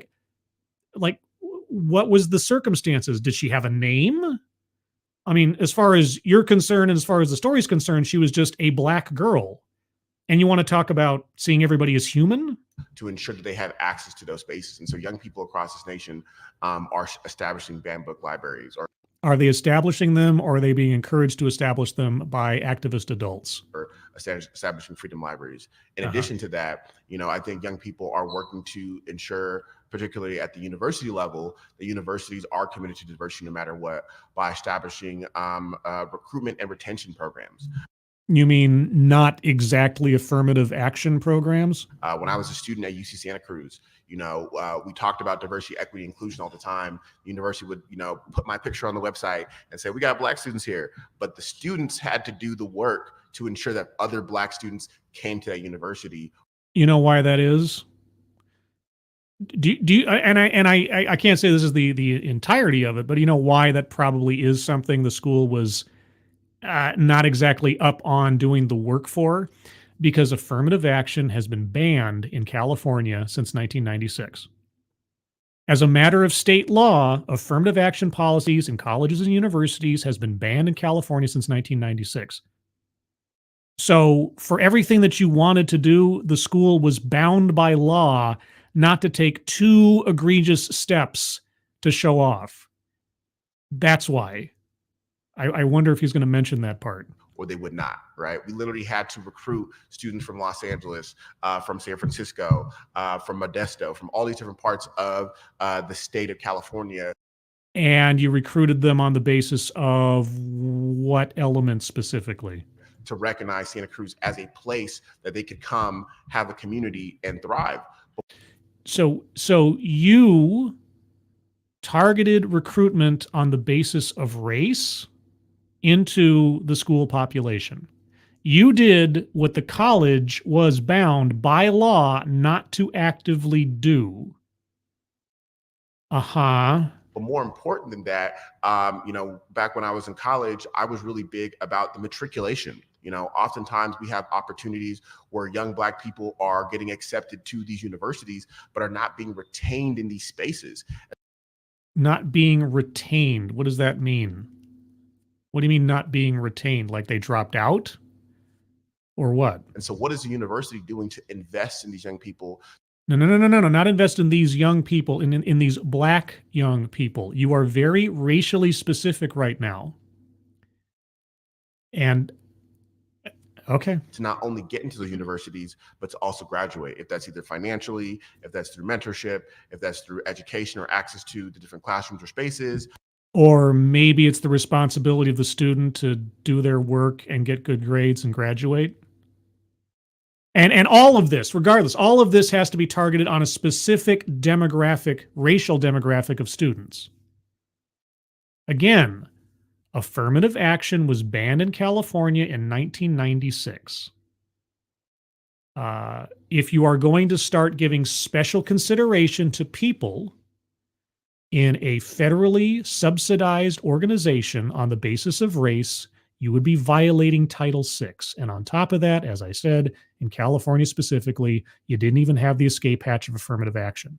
So that might explain why you weren't seeing the things you wanted to see. Maybe. It's important for young people to have Black student housing. It's important for young people to have resource centers. It's important. Black student housing, what? Segregated housing? Am I listening? Am I hearing this correctly? Important for young people to have places or spaces where they can connect with other Black students and decompress, particularly at these predominantly white institutions. And I think what's happening right now, particularly with this gutting of affirmative action, is folks are like, well, that means it's going to be a good thing for HBCUs. That's going to increase enrollment. That's not the point of the HBCUs. That's not the point of the HBCUs. Then why do you keep having the HB in them? HBCUs are there to support and retain Black students, but if we're not funding these institutions and supporting them at that financial level, then we are exhausting the system. You can hear countless stories from HBCUs where students aren't getting their financial aid, when students are living in dormitories that are not up to a standard of living, right? I honestly have no idea what he's talking about at this point. I do not know. He's advocating for segregation on the college campuses in housing and in socialization. For everything else, he's advocating for segregation. And then HBCUs aren't getting enough money, even though they should, because with the end of affirmative action, all Black students are going to go to HBCUs because obviously they'll get in because of their race, whereas in other colleges, it might be a dice roll. Is that fundamentally the lesson you want to be teaching students of any stripe? Is that they have to value in themselves their skin color first and foremost? In any way, shape, or form? How does this not perpetuate racism? Seriously. Right? We have to make sure that we are addressing this problem holistically and What? not putting this weight on institutions that have been serving our students for countless years. Well, they obviously have been serving them very well if they still can't provide financial assistance or decent housing. Want to get everybody in on this part about You're gonna have a long way of convincing me that HBCUs have not been flooded with donations and money after George Floyd, and certainly before, but certainly after George Floyd over the last several years. Come on, where's the money going? It's like Ibram X. Kendi getting $10 million from Jack Dorsey for his anti-racism research center, and the money just disappearing. It's just what's going on. I think that when it comes to wisdom, like one of the great things that he said was that idea of investment. You are what you repeatedly invest in, and that's something that I talk to students about. I thought you are what you eat. The school in which I work at, when I go and do consulting work, what are the things that you consistently invest in? I think, unfortunately, when it comes to DEI and some of these other things, like we think of DEI as like a feeling. You have to feel good in order to do it. No, DEI is a requirement. It's the air that companies breathe. It's the water in which they swim. It's part and parcel of everything that they do. It is a business imperative. It's not a feeling. It is a mechanism. It is a movement. It is an ideology. It uses abstract words to describe itself, but it has very, very tangible results. And you don't. It's a discipline. And we tend to not look. Oh, okay. So he was basically going along the same. It's a discipline. Okay. Well, I guess that does raise it up into more prominence than just being a grift. At DEI professionals as actual professionals and scholars, in which they are. Actual professionals and scholars. Oh no, I'll give you that. There are a lot of people with a lot of high-level educational credentials that push DEI. It's true. It's true. Doctor of this, 20 years in that. Yeah. And yet it all resolves down to we need segregation at our college campuses. Nobody on this stage said anything in opposition to our previous speaker talking about segregating students on college campuses on the basis of their race. You notice that? We don't necessarily go ahead and argue with our lawyer, and we don't necessarily argue with our doctor. We take their expertise off of what they've learned and the education that they've attained and the experience that they have, and we take their word at it because we believe that they are good because they have, that plaque on the wall. They have that experience. When you walk in the room, you see them. And when it comes to a lot of DI professionals, we don't normally give them that sort of respect. Yeah, because DEI is not actually a discipline. Right. I mean, they may call themselves practitioners, but it's not actually a discipline. You just heard that, if you'll notice, from your fellow speaker on the stage when she was talking about, well, we could give you the data that shows that DEI creates good outcomes, but the data collection is all over the place and we just don't have. DEI is not a serious discipline, quote unquote. It is not. There's no objective, observable benefit to DEI. If a doctor heals someone of an illness, well, there you go. If there is a method, a practiced method to find a problem and provide a solution that actually has a tangible, observable benefit, then someone in a discipline might have some more respect, like a lawyer, knowing the law versus not knowing the law, knowing how to use the law and work in the system to achieve a beneficial outcome for their client. That is an observable discipline. What outcome does a good practitioner of DEI guarantee? Draw the line, because the only argument for DEI, if you're going to ignore the law, is that there is a profit outcome, that there is a tangible benefit to a business or organization. Draw that line. I've been asking for that line to be drawn for nigh on 8 years now, and yet somehow the data just isn't there to do it, as we've been told. I'm going to stop here, guys, because I'm at the hour-and-a-half mark, and my voice is probably going to give out sooner or later. I realize there's only about 7 minutes left in this thing, but I've had enough for now. If I do a follow-up, it'll be brief, and it'll be at a later date. I know I've disappointed many of you who really were hoping we'd get to those questions. Oh, sorry, it's more like 12 minutes. Pardon me, more like 12 minutes left.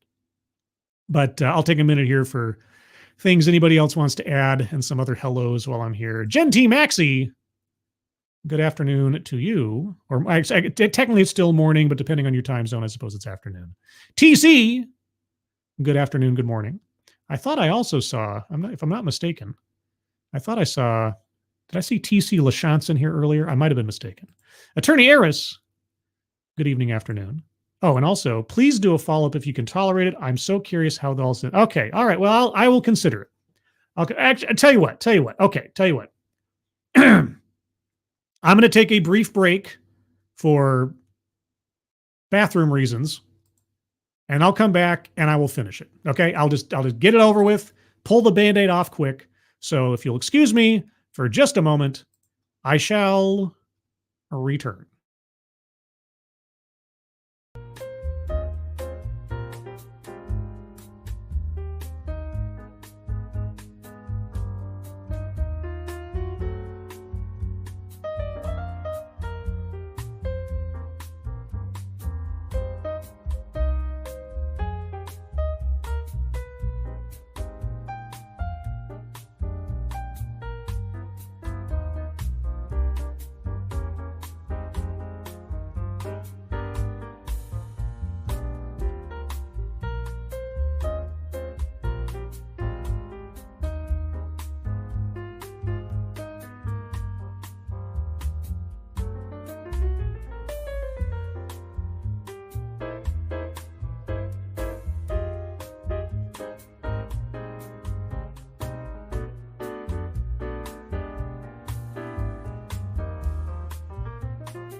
Okay, and we're back. Got a drink of water, along with divesting myself of my previous water. Okay, so here's the plan. I'm going to try to let this run a little longer between segments before I pause to try to power through this. We only have about 12 minutes left, conceivably. If we get to a point in the presentation where he's effectively wrapping everything up anyway and the questions have stopped, I'll just stop there. But okay, all right. Let's get it over with. Keep going. And that sort of courtesy. We think that it is something that can just be kind of argued and debated, and it can't. Like it is a field of study. It is an academic field in which people have spent their lives dedicated towards, and we don't give them the same sort of respect that we give other professionals. DEI is an academic endeavor, really. Jeez. All right. Okay. I think another part of it is when it comes to DEI, creating, goals and metrics. Like what are the goals that we want when we have DEI and we want to implement it into an institution or into a system? Yeah. Where do we want to ultimately see things go? That is a very good, that should have been where you started. Okay. How do you measure success? What is the goal? What does success look like? And by what metric would you achieve it? And I think oftentimes when institutions go ahead and bring it in, it's just sort of, spur of the moment. We're just going to kind of go by the seat of our pants, and we're going to kind of build a plane while we fly it. And that's the recipe for disaster.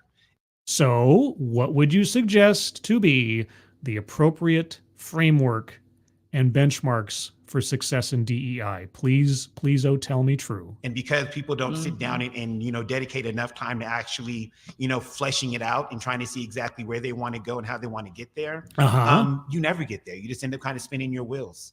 No company has ever provided any percentile benchmarks, goals, or timelines before. Just so you know, guys. And in the 7+ years now that I've been looking at this stuff, every single company I've looked at, all of their DEI goals have been entirely abstract and undefined. It's true. It's true. There's never been something like 25 by 2025. Right? There's never been words used like parity. No, this just doesn't happen. And I think the other part that goes along into it is making sure that you invest money into it.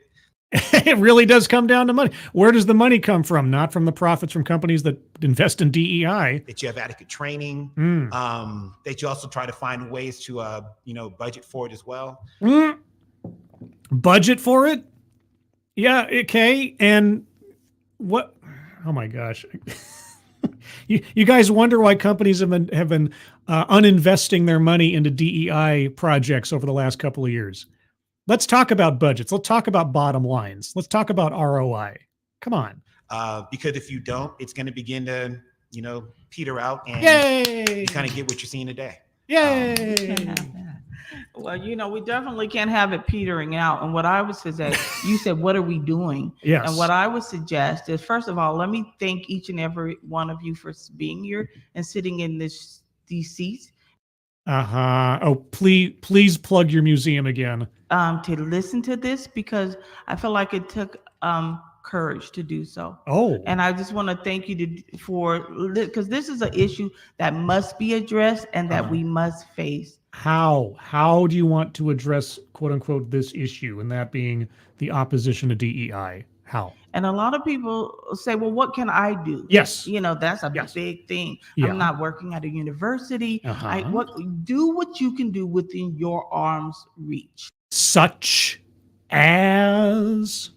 Whatever it is that you are doing in your community, set up conversations, because it's educating people on diversity, equity, and inclusion is a lot of people just don't get it.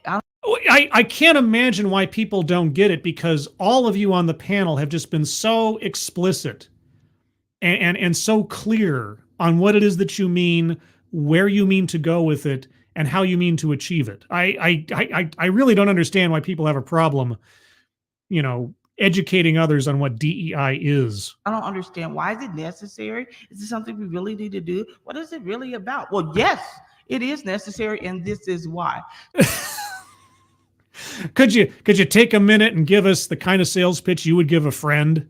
Just could you? So do what you can within your arm's reach. If you have a community where you're active in your church, in your rec center, wherever you are, where you gather people, start to bring up conversations. Do what you can within your reach.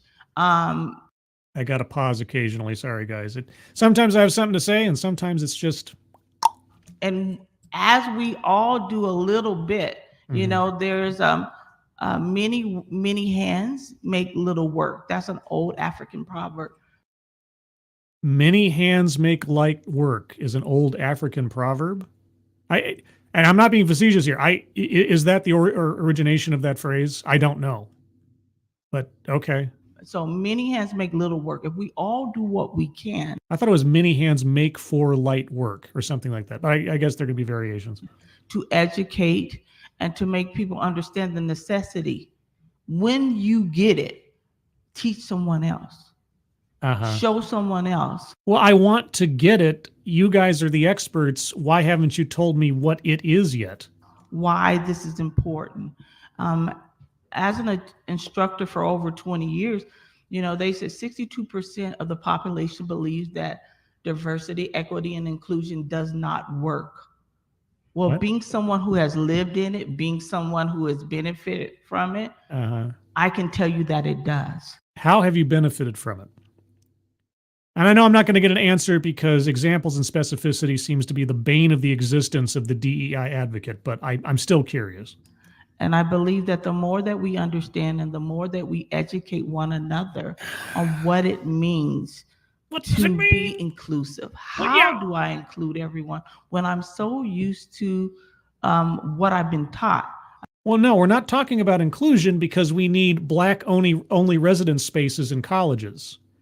and black only social spaces in colleges. We just heard that. Inclusion, I mean, including those people that you like based on what they look like, that's important, but actual inclusion is not, as we've already heard. I've been taught and shown all these bias. How do I get past that? I don't know. Well, let me help you. Let me show you. Could you do that for me? Could you give me your sales pitch or your elevator pitch to a friend on the subject? I mean, you're an expert, right? You've been living in it your entire life. You've been educating on for 20 years. Sit down with someone who does not eat what you eat. Sit down with someone who does not eat what I eat? Okay, I can sit down with my sister. What? Sit down with someone who does not look like what you look like. Okay, I can sit down with my sister. And when you find the tremendous beauty and value in that, What? you will understand the importance of diversity, equity, and inclusion. What? It becomes more relevant, but you have to do that. What? I have to sit down and eat with someone who doesn't eat the same things I do and looks different from me. Well, golly gee whiz, guess what? That's anybody on the planet. Because I'm pretty sure that the combination of things that I like to eat aren't necessarily the same as others. You know something that I like to eat? I know this is weird, but this is something that was imparted upon me by my father. My father came from Milwaukee, Wisconsin, that is. And amongst other things, he brought with him some very interesting culinary choices that are not common amongst most people that I know. Or when I mention them to most people that I know, they rear back like, really? And one of those things, smoked oysters. Oh, man. Smoked oysters on Ritz crackers. I am done. I love smoked oysters on Ritz crackers. Oh, it's great. Yummy, yummy, yummy. Most people repel at that notion. Not all, but most. So I've already set aside a whole swath of the population of people that I could sit down with and I guess experience diversity. Right? What is just are we back to salad analogies again? And you have to look for those opportunities. And I believe as we retrain our mind, we reshape our heart. Okay. Because that's a huge problem. Get on with it. No, I didn't mean to cut you off because Yeah, you did, because you're running short on time. we have one more person and the time is just ticking Go away. right ahead. Go ahead. I have 5 recommendations. Oh, boy. Okay. All right. Our lady, she of On the Edge of Discovery, she has 5 recommendations. Go ahead. Okay, one is on education. Okay. Education. And this it means in schools, it means looking at what we look at for news and our media and where we get our information. Okay. That seems to be trailing off the idea of education, but okay. We need to go to credible sources for our information.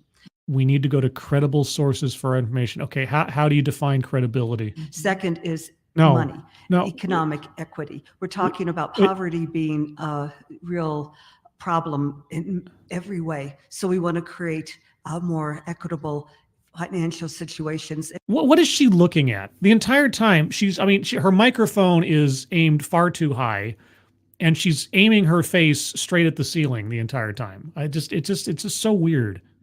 But okay, you mean to tell me that poverty is a problem? Oh, okay, and DEI solves for this how? And create jobs and opportunity. Poverty is a bad thing for equity.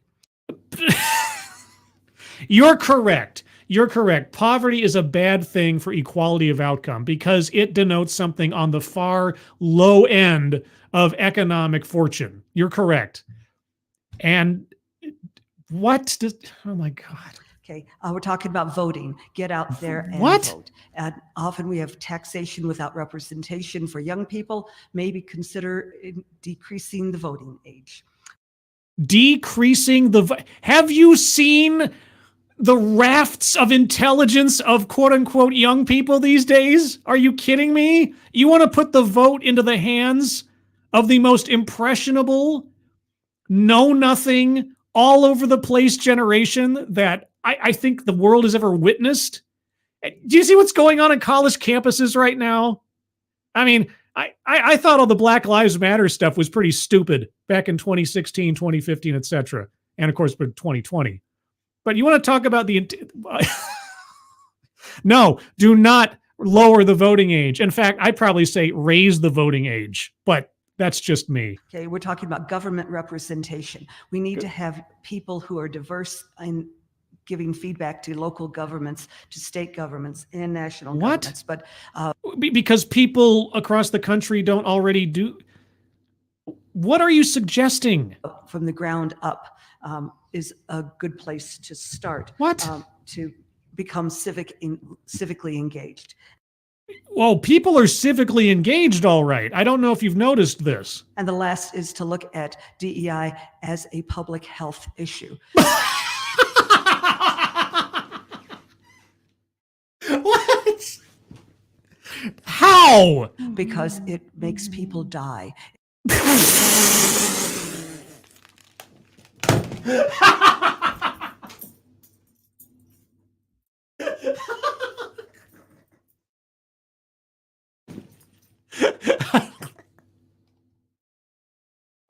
What? What is that? What the fuck is that? What? You gotta be fucking kidding.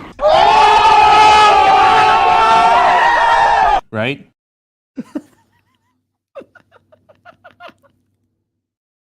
I love that. I should clip that. That's great. Hold on. Let's listen to that one more time. Hold on. Sorry, I'll back up a little bit. That was great. That was great. To state governments and national governments, but from the ground up is a good place to start. All right, here we go. Here we go. This should be a soundbite somewhere.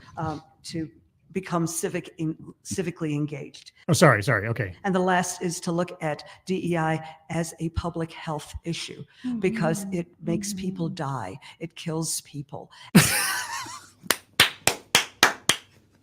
I love it. That's great. We have to look at DEI as a public health issue because it kills people. It makes people die. It empowers people. It makes us smart. Whoa. Wait. No. You can't have it both ways. You can't have it both ways. Either it is an anathema to life or it's a brain pill. Wait, what am I listening to? It gives us everything from all parameters. What? So thinking about it as a public health issue. Wait. It kills people, but it is a all-around panacea? What? I think will help as well. I have to clip that. I'm gonna post a link where I've clipped that. That was something else. I love that entire sequence. I love it. Thank you. So, fellow roundtable colleagues, you've successfully dodged answering almost any of the audience's questions that have been handed to you. There was for those of you listening at home, there was a lady going around in the audience picking up their little pieces of paper and their questions. They're probably very thoughtful questions, maybe even some questions that would challenge our speakers to defend themselves. And she was collecting them and handing them off to our moderator here. But with only 5 minutes left, unless he's just going to like speed run through them, which I doubt, I think it was a failed gesture. Thank you very much for a really exciting. I wish we had a round table so that we could have looked at each other rather than out to the audience. Yeah, because who cares about them anyway? It was exciting, all right, especially he capped it off at the end there. And so forth. I really do think that this last part is critically important about how do we begin to have more coalition building efforts. That it's not just about some people, but the way in which people can come to understand. No, you've done a very good job of telling us it is just about some people. In fact, the only demographic the only two demographics you've leaned on in this entire conversation, if you want to call it that, are women and Black people. That's it. That's it. Oh, maybe some lip service to the overall disabled, but other than that, you know exactly who you're talking about. And then you spout off about inclusion. How they can go about responding to this, as one audience member asked, how can we do this in a way that it's not going to continue to seem to some people to be divisive? It is inherently divisive. It's not about seeming divisive. It is. Divisiveness is part and parcel with what it means to do. Did you listen to Wisdom saying he wants black housing on campuses? He wants segregation. He wants educational segregation. What do you mean it's seem divisive? That we can make the coalition really about. Coalition? I had to look up the phrase to make sure that I was remembering it correctly. I don't know if everybody remembers the preamble to the Constitution that I don't know. Why don't you remind us? Speaks to we the people in order to form a more perfect union. Yeah, I've used that several times myself. In order to form a more perfect union. Yeah. And I think that's what we are trying to do is pay attention as No. You are doing the exact opposite of trying to form a more perfect union. You're advocating for a more splintered populace. You're not looking for perfection. You're looking to take us backwards. You're looking to implement policies and procedures that act in exact defiance of established constitutional law after the Civil Rights Act. You know, the Civil Rights Act, that was one of the most monumental things to happen in this country legislatively and societally. That was one of the things that actually was moving us towards a more perfect union. And you want to take us back. You want to delete all that. You want to ignore it because DEI ignores it. Several of the teachers on the panel have said, we are paying attention that it didn't start this way, but that's where we are currently. No. We're paying attention to not what we want the world to be, but where we are currently in order to get to that and so forth. You think you're saying something profound, but you're not. So this has been, I think, exactly what CWA was interested in. I can believe it. I can believe that this panel of nonsense is what CWA was interested in. A lot of different ideas, as the big ideas? motto says, big ideas and endless discoveries. What? Endless discoveries. And we trust that this particular roundtable. It's not, it's a panel. It's a panel. Come on. On a flat surface. It's a panel then, isn't it? Has really addressed what we set out to do as a program committee of bringing this question to the CWA. Apparently I have 5 minutes. 4 minutes left. So quickly, No, my God. Oh, this is painful. Okay, 4 minutes. 4 minutes. Any last words you all might want to share? Oh, no. Oh, no. You have some questions. You know, you got some questions could you read one question from the audience? Could you? They put the time and the effort and the thoughtfulness into providing you questions as you asked for them earlier, and you've just done nothing to address them. Could you could field one question in 5 minutes, or at least attempt to. I mean, I wanted to get to more questions. Yeah, so did I. But I know. I tell you, my friend, Look at that stack of questions. You had plenty of time. You weren't hearing anything new or insightful from anybody on the panel for the last 10 minutes. You could have been doing questions. I tell you, my friend, a lot of the questions had to do with how is it that we can begin to not deal with the language issues, but really get to the way in which to achieve the human rights aspect that was spoken about. But so they were acting for actual objective tasks or actions that could be taken. But most of them, was there one in there that was off the beaten path? Was there one in there that was even a little bit, I don't know, adversarial that you could pose to the panel? Well, no, never mind. Doesn't matter. But that was also eloquently responded to about we need to know what it is about human rights that are not being paid attention to. But you didn't actually answer any. What? DEI is good work. It is imperative. It is important. It's probably some of the most important work that we can embark on throughout the rest of our lives. Yeah, never mind trying to cure cancer or nothing, guys. DEI is really where it's at. It will undoubtedly make you better as individuals, and it'll make our society better as a whole. And it is probably the thing that is going to help save this planet. What the fuck are you talking about? What the fuck is this? What the fuck is that? Right? I only have so many WTF stingers. Okay, so not only is DEI going to kill you and end your life, it'll make you smarter, make you a better person, and save the planet. I think that when it comes to it, I think a lot of people, one, sort of are hesitant with a lot of things that you're not necessarily familiar with, because you don't exactly know what that first step is. Yeah, I'd love to know. Could you tell me? And I don't know if people always do a great job of expressing that. Well, could you give it a shot? And we can come up with as many great things that we can say to you all. But when could you give us one? you walk out of here today, like, what is the next step that you're going to take? Yes.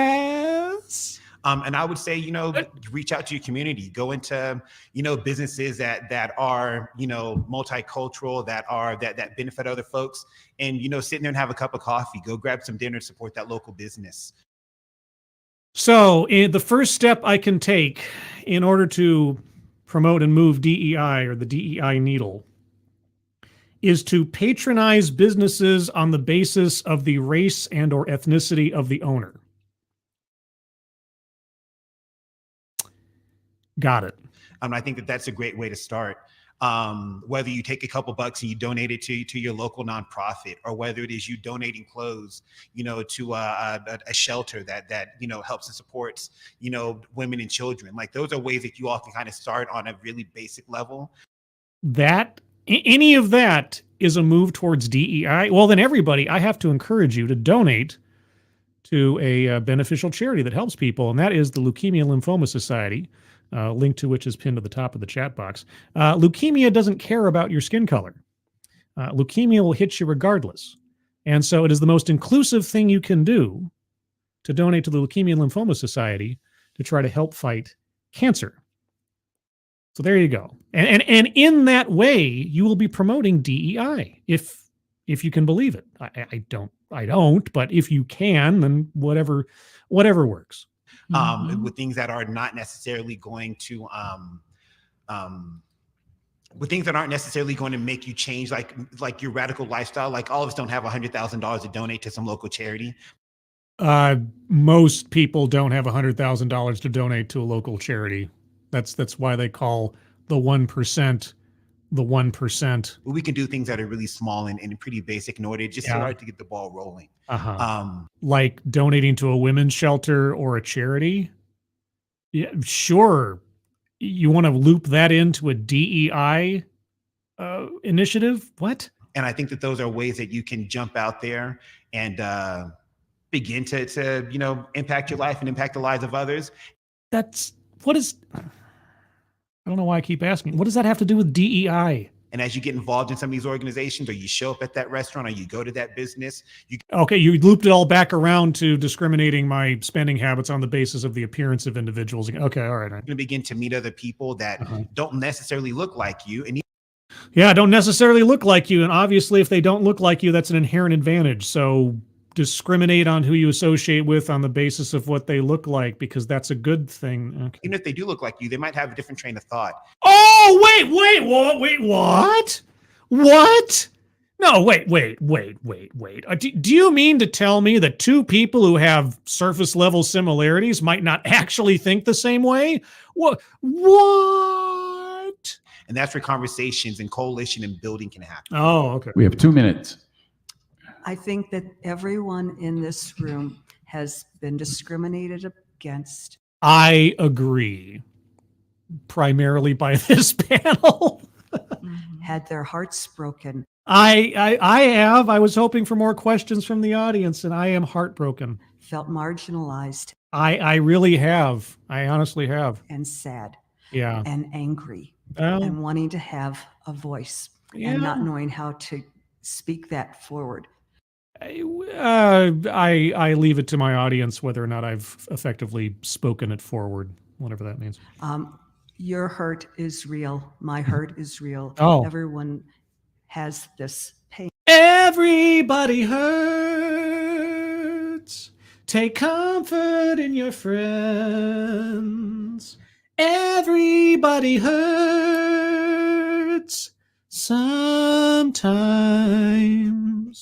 Sometimes everything is wrong. Now it's time to watch along. Pain, right? So instead of focusing on my pain's bigger and better than your pain. Really? Are you sure about that? Because what's the whole point of the marginalized category? Let's find a way to be able to be compassionate and respectful to one another. You know, I really think of everybody on the panel, this lady was the closest to, like, if she would just take one more step or two further in her thought processes on these different things that she was saying and actually compare them to the other things that she was saying, she might have seen the light, as it were, but still, she was just looking at the ceiling. I think we have to, in this period of time, you know, there's this narrative that DEI must die. Yeah, there is. I agree. There is a narrative. I think we have to change that from DEI must die to what Leo said, DEI saves lives. I thought it killed people. And for DEI to save the lives, to save the soul of America, it doesn't just require allyship, but it requires deep solidarity. Oh. What are you willing to put on the line? What are you willing to lose to ensure that we are building a more equitable world? My sanity, apparently. Because for us to build the reality or the world that we want to live in, some of us have to make sacrifices. Human sacrifices. Some of us have to recognize how we are standing in the gap for others who are not able to be present. The gap. Well, that's what the bridge was all about, the gap. The G in the gap, or the G in the bridge was the gap. Okay. Absolutely. Wow. And talk about your museum one more time. Do what you can. If you feel like you can't physically do something yourself, find someone who is on the move, who's doing things to help see that this continues and help them. Do what? If you see someone, if you can say, well, I just can't do that. I can't do that. Do what? Look at her. Look at him. Look at what she's doing. Contribute financially, emotionally. Money, emotionally. Get in there and say, well, I can stack some books. You have all these books on diversity, equity, and inclusion. I can stack the books at an event you're having. That's weirdly specific. Whatever. Put your hands to making sure that this still happens. We are better together than we are apart. Wow. Are you sure about that? And that was the end. I think I cut it off right at when the applause started. So yeah, that's it. Wow. Golly gee. Do you feel educated, everybody? Yeah. Stack those books, and DEI kills people, makes you smart, and saves the world. Just so you know. All right. Well, with that self-imposed migraine out of the way, that is the Conference on World Affairs. I believe it is the Colorado chapter or Denver chapter. I forget which one it is. Talking about the war on DEI and offering defenses, explanations, possible ways to support and or push back against such thing. I don't know. But out of the entire thing, what did we learn? That there is no good argument. I oftentimes ask myself at this point, why do I keep looking at this stuff? Why do I keep looking? It never seems to change. It never seems to get any better. I never seem to learn anything. Nobody ever comes up with a better argument. Even when things change on the national level, like affirmative action being shot down, I'm asking, okay, well, now they're going to have to start really changing their tune. They're really going to have to start justifying these things or making an explanation that defies the outcomes of the court case. And yet, person after person, organization after organization, you give them an open forum with no opposition, no one telling them otherwise, no debate being had. Lay it out, explain it, justify it, tell us what the benefits are. And seemingly, they either will not or cannot. And I don't understand. If you actually believe in this stuff, you should be able to give us, after all these years, a success story. You shouldn't have to say, well, we could show you the data, but it just doesn't make any sense. And I don't know why I try to make sense of it. Probably because it has found its way into so many parts of our life and institutions, and I keep being told how good it is. I just keep waiting for somebody to show me why. Maybe that's it. Maybe that's it. I don't know. Either way, I'm going to break here. Appreciate everybody joining me for this slightly extended ambush stream. You can blame Attorney Eris for me going the extra mile on this one. I'm just kidding, Attorney Eris, it's fine. As a promotional note, tomorrow is Thursday, and Thursday is TEDx Day. And so at 6 p.m. Pacific, 9 p.m. Eastern, on this channel, you'll find me here for TED Excellence, where I'll take a look at another off-brand TED Talk, a free preview such as it is, even though if you've been following me on Twitter, you already know what tomorrow's subject is about. The subject of tomorrow's TEDx is your partner decides to go to a sex party without you. What do you do? Or something to that effect. This is a mystery box one for me. It's not a particularly serious subject or something that I usually take a look at. So I was captured by the title. I don't know where it's going to go, but it's 15 minutes worth of gold, I suppose. Also, I have a Discord server. Link to the Discord server is now in the chat. If you'd like to join the Discord server, all you have to do is click on that link. You'll find yourself on the landing channel called Say Hello. And in addition to saying hello, you just have to say the secret word. The secret word will tell me that you actually watch the stream, are not a bot, and have thus earned the right, the privilege, and the entitlement to join the Discord server. And today's secret word is performative.